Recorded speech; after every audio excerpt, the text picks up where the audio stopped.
What is up, guys? Welcome back to the channel. This is the High Yield Investor.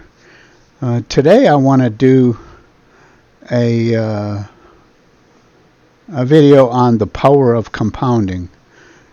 Generally when we talk about compounding, we're talking about compounding interest, where you earn interest on your money, and then the next cycle you earn interest on your money, plus you earn interest on the interest you've already made, and so on and so forth. So as the time goes by, your interest is paying more interest, and it creates a snowball effect. It starts out so slow, and as it goes, it keeps getting bigger and bigger and bigger, just like a snowball going downhill. But what I want to talk about today is the compounding of shares instead of the compounding of interest. So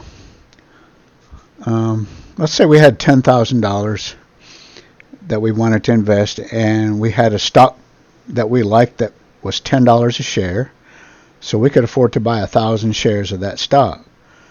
Now, as a general buy and hold investor, you would invest that $10,000 and then you would wait for it to grow. Well, let's say at the end of year one, it had dropped to $8 in price. So now you only have $8,000 in value. You've lost 20% of your original investment. At the end of year two, it's gone down to $6 a share. So now you only have a $6,000. You've lost 40% of your investment in 2 years. Then at the end of year three, let's say it went back up to $10. Now you have your original $10,000 back. So you've been holding it for 3 years and you broke even. You broke even. Then let's say at the end of year four, it went up to $12. So you have $12,000 now. So you've actually made 20% in 4 years. Of course, these prices could be, up and down. It don't really matter. That's just an example I've used to show it took you 4 years to make 20%. Now, what I'm talking about is selling options on these 1,000 shares that you own. So I would put my $10,000 in. I would buy 1,000 shares at $10, and I could afford to sell 10 contracts, 10 options contracts, covered calls on those shares. And if I could make 1% of premium per week, which is very doable, that would earn me $100 a week. And I could then buy 10 more new shares at $10 a share with my $100. And I would do that every week for, there's 52 weeks in a year. Let's just say 50 weeks. Keep the math as simple as possible. If I did that 50 weeks, 10 shares a week, I would have 500 new shares by the end of the year. Now, the price is going to go up and down during the year. I understand that. Let's say if the price dropped to $8 a share, then I would at 1% I would be earning $80, but I could still buy 10 new shares at $8 with my $80. So no matter the price, I could always buy 10 shares every week to give me my 500 new shares. Okay, so now at the end of year one, I have 500 new shares, and now I have 1,500 shares instead of 1,000. And even if the price had dropped to $8, I could earn at 1% would be $120 a week. So I could buy 15 new shares at $8 a share, and I could do that every week for 50 weeks. And I would earn 750 more shares to add to the 1,500 I had. Now I got 2,250 shares. So I could sell 22 options a week. And by 22 shares a week, That would be 1,100 new shares at the end of year 2. So now I have 3,350 shares and I could buy 33 shares a week, which would be at 1,650 new shares in year 3. I would have, now in year 4, I would have 5,000 shares. So looking at these same prices in year 1, even if the price had dropped to $8 a share, because I have 1,500 shares, I now have $12,000.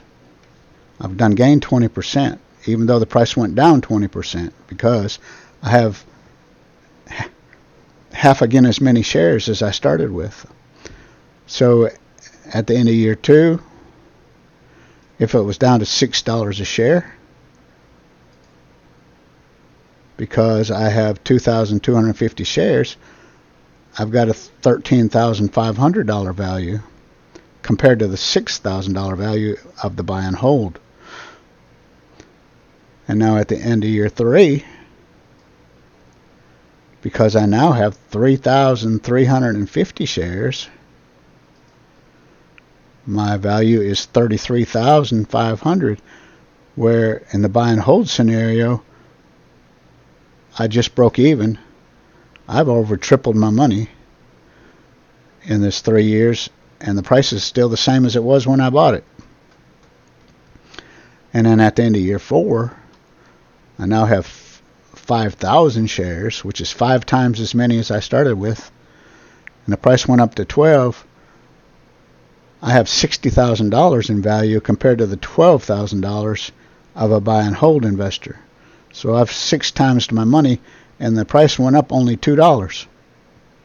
It's because of the compounding of these shares every week over these periods of time. Now, actually, this is a low estimate, because at buying 10 new shares a week in this year 1,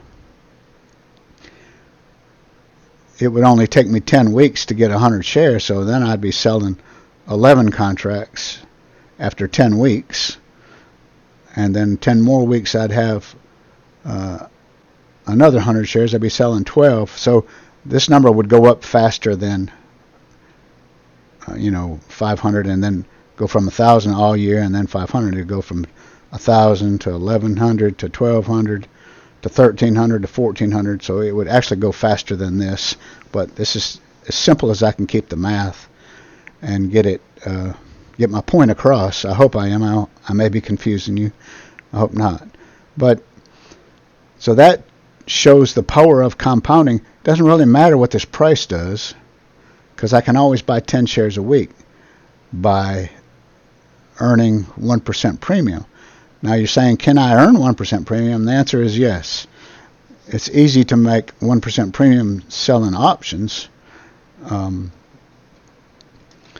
So what you have to do is pick out a stock that you like that is going to hang around. It doesn't really have to grow, as you can see right here. It could stay the same. If this was only worth $8 at the end of year 4 instead of 12, right? I still got $40,000 worth of in my compounding value, and then this 12,000 right here would only be worth 8,000. So the stock doesn't really have to grow. You just don't want one that's going to go to nothing, right? So pick a good company that you like and compound shares. So what I have done, I've taken my options over here that I've been running, showing you guys every week. They all expired today. So I sold out of some of these so that I would have enough to buy me 1,000 shares.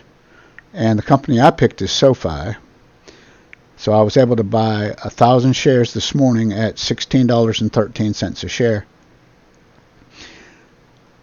And then turn around and sell a calls. I sold, oh, that number's wrong. I sold 5 calls at $17 strike price, that expires next Friday, and I got $151 in premiums for those. And then I sold 5 calls at the 17.50 strike price for next Friday, and I got $91 in premium for those. So I made $243 in premium already. So now I can buy. Well, the price has actually gone up since I bought this morning.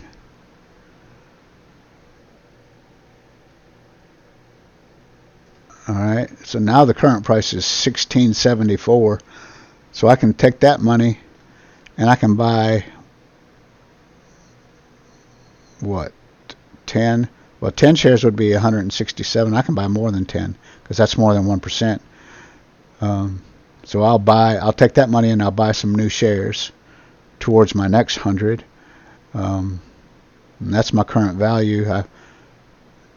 I've already made $853 in profit, and it's still in the same day. But that won't always happen. It's just because the price has gone up 60 cents times 1,000 shares is what, $600. So actually $610 because it's 610 plus 243 would be 853. But that's just how it works. So now I'm going to take that money premium. I should have sold these calls first thing this morning so I could buy my shares at 16.13 instead of 16.77, but I was actually waiting for the price to go up if it would, so I could get higher premiums and get these strikes up here. So it don't matter what the price is. I'll just keep buying my shares as I have the money and creating that snowball effect of compounding the number of shares I have. So if you have any questions, shoot them in the chat. In the comments section, and I'll try to answer them. I know it could be a little confusing. I may not have explained it as well as I could have, but I'd be glad to answer any questions anybody has. But I'm going to come back every week, and sometimes the price goes up above my strike price. I don't want to sell the shares. I want to keep compounding them. So if the price goes above 17 before next Friday, I'm gonna roll that up to 17.50 or whatever I need to. In that case, I would have to buy the option back and then sell a new option for the next Friday. But I'll keep you updated on that, and we'll see how this thing goes. So until next time, this is the High Yield Investor signing off.